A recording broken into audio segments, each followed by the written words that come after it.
Assalamualaikum warahmatullahi ta'ala wabarakatuh. For today's discussion is i-discuss natin is yung isang type ng rectilinear translation which is yung horizontal translation. So yung horizontal translation, it means na yung motion ng object or particle natin is nag-a-act lang siya through horizontal direction tulad ng mga sasakyan natin.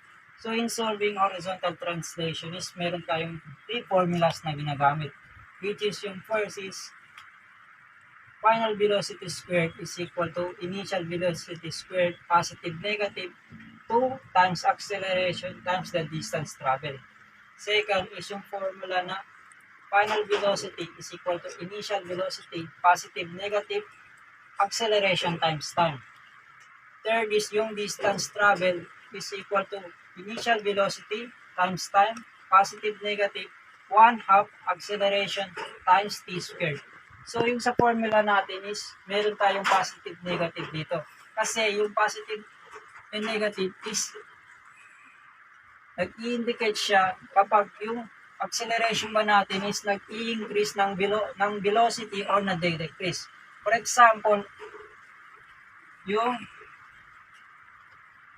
sasakyan natin is may initial velocity siya na 10 meter per seconds. Then nag-increase siya ng to 20 meter per seconds. It means na yung car natin is nag-undergo siya ng positive acceleration kasi from 10 meter per seconds nag-increase siya through 20 meter per seconds. While kapag negative naman yung gagamitin natin sa formula, it means na yung object is nag-undergo siya ng negative acceleration which is yung tinatawag natin na deceleration. It means na nagde-decrease tayo ng velocity. For example, yung initial velocity natin is 10 meter per seconds. Then, nag-decrease tayo from 5 meter per seconds. Yan yung tinatawag natin na negative acceleration. So, kailangan natin yun i-consider pag nagsusolve tayo ng mga ganitong problem. So, para mas maintindihan natin is magsusolve tayo ng isang problem regarding sa topic na to. So, 2.44, an automobile is accelerating from rest at a uniform rate of 3 meters per squared. How long will it take to reach 50 km and in what distance? So, sa problem na to is yung tinutukoy daw is yung automobile. Pag yung automobile is, ang ibig sabihin nito is ito na yung mga sasakyan o transportation na mayroon siyang mga 4 wheels or 4 yung gulong nila. So yung sa problem nito, nasabi na yung automobile, yung sasakyan daw is nag-accelerate siya from rest. It means yung initial velocity ng car natin dito is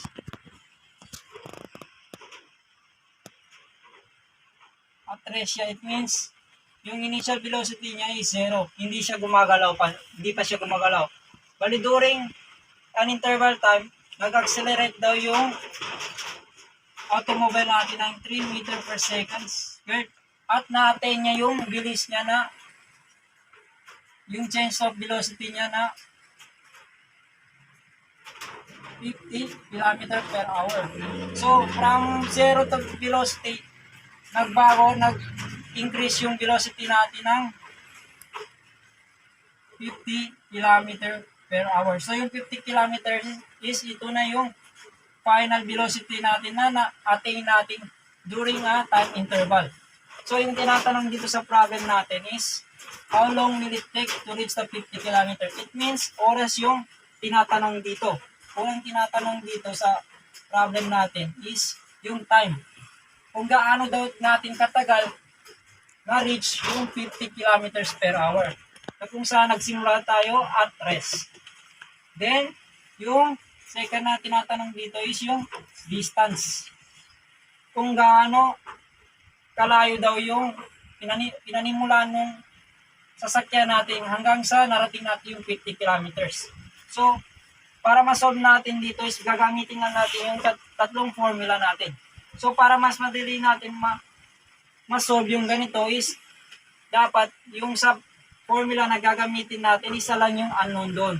Then yung ibang given parameters is dapat known na siya or given na siya para mas madali natin ma-solve. For example, kung time yung hahanapin natin, using yung formulas, dapat is yung time lang yung unknown doon para hindi tayo mahirapan. So for example, sa first formula, kung hahanapin natin is yung time, hindi natin pwedeng gamitin ito kasi walang time dito na involved.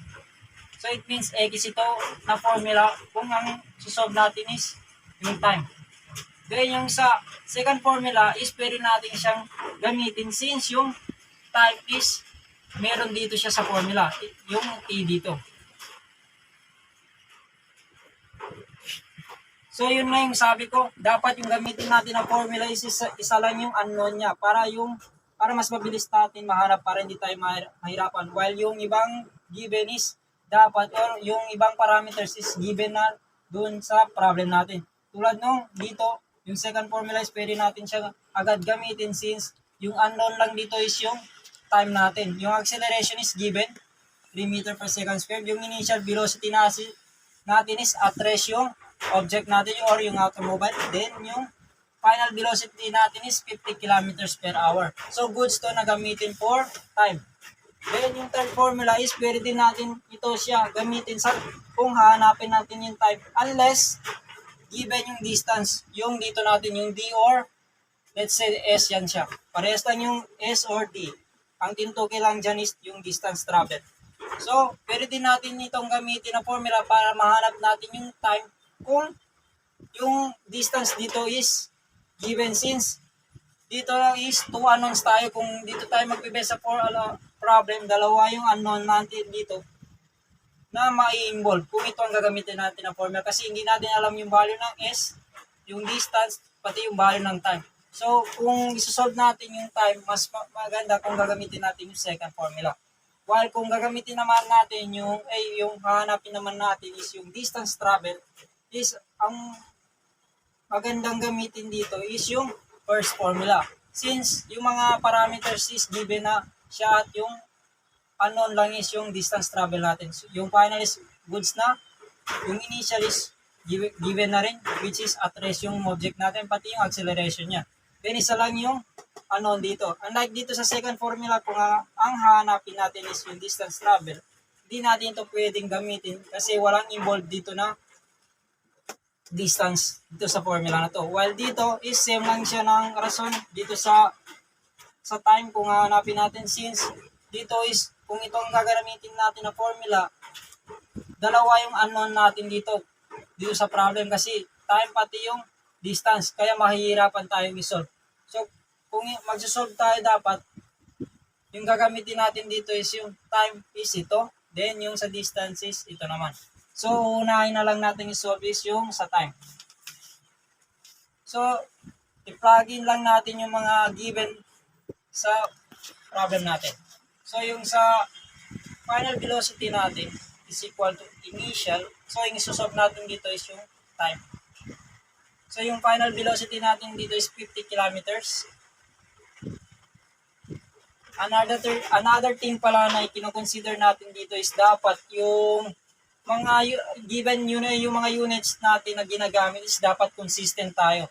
It means na dapat yung mga units ng bawat given natin sa problem is dapat magkakapareho sila same kasi mahihirapan tayo kung or hindi talaga dapat yun applicable siya na gawin. So dapat kung kilometer per hour to, alam naman natin na common unit ng velocity is meter per second squared gaya nung nandito, which is yung final velocity natin pati yung initial velocity natin is yung common unit nila is meter per second. So i-convert pa natin yung kilometer per hour since yung acceleration kasi natin is given siya in terms of meter per second. So kailangan talaga natin i-convert yung kilometer per hour. So convert muna natin siya. So in every 1 kilometer there is 1,000 meter.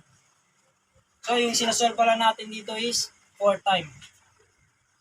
4 time yung sinasolve natin dito. Is 1,000 kilometer. Then in every 1 hour there is 60 minutes. And in every 1 minute is meron tayo 60 seconds. Then yung sa left side naman, so yung initial velocity natin dito is 0 since at rest yung sa problem natin.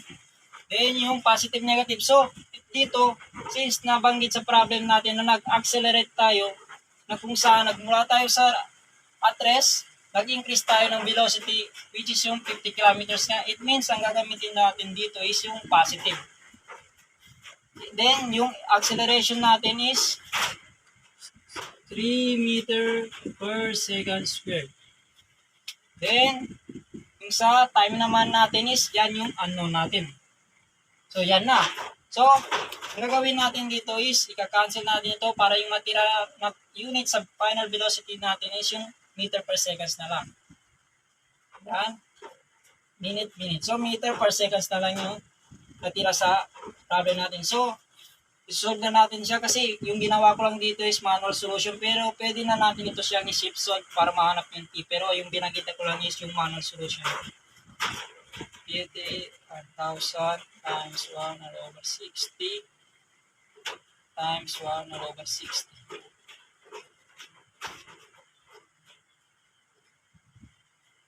So, 13.88. So, 4 decimal places na lang kukunin natin. Significant decimal places. Then, yung unit natin is meter per second.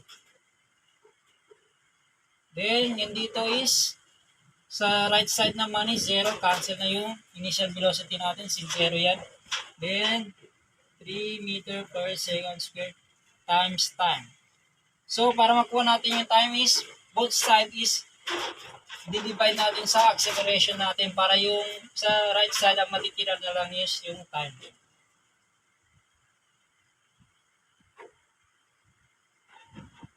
So, cancel na to. Yung matitira na dyan is time. Dito na lang natin. So, ganyan. Ang matitira lang dito sa units natin is yung meter is cancel na yan since yung mangyayari yung sa top portion natin ang mangyayari dyan is meter per second. Then yung dito yung rules ng pag-division is mag-flip yan siya. It means mag-flip din, mag-change ng sign na mag-multiply yan sila second square times meter. So yung meter is cancel, then yung seconds is ang matitira lang is yung isa na S.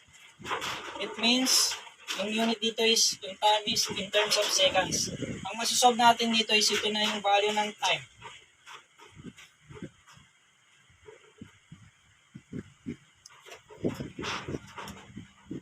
It means na meron tayo 4.63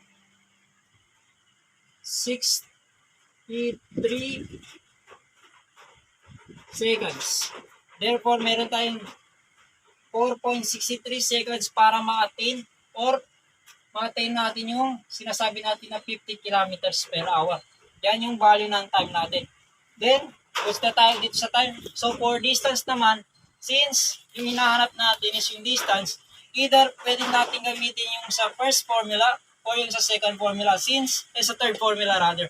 Since yung dito is, meron na tayong value ng time.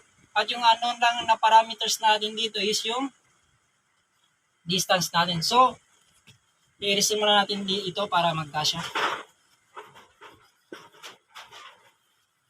So, let's say yung gamitin natin dito is yung sa third formula na lang. For distance travel,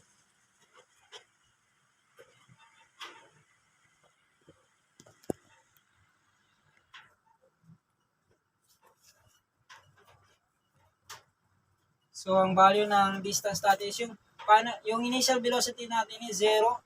Then, yung time natin is 4.63. So, wala din to siyang sense kasi magka-cancel lang din yan. Positive, negative. So, positive, negative to. Yung sinabi ko nga dito, since nag-accelerate tayo, nag-increase tayo ng velocity, ang gagamitin natin dito is positive. Pero pag yung nabanggit sa problem natin is nag-decrease tayo ng velocity, it means ang gagamitin natin dito is negative. Pero dito sa problem is nag-increase tayo ng velocity. So 1/2, yung acceleration natin is 3 meter per second squared. Then yung time natin is 4.63 seconds. So, ang mangyayari dito is, ito siya. Bulaw. So, yan siya. So, yung unit natin sa acceleration is meter per second squared. Then, yung sa time natin is second squared. It means, alam na natin na common unit ng mga distance is, kung ito siya, pag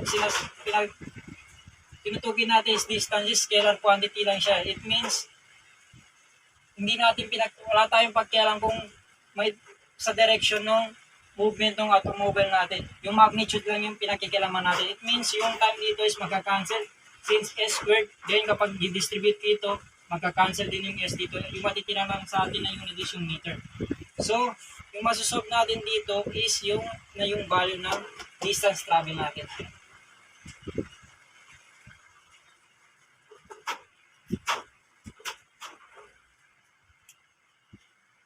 Therefore, ang distance travel natin is 1, 5.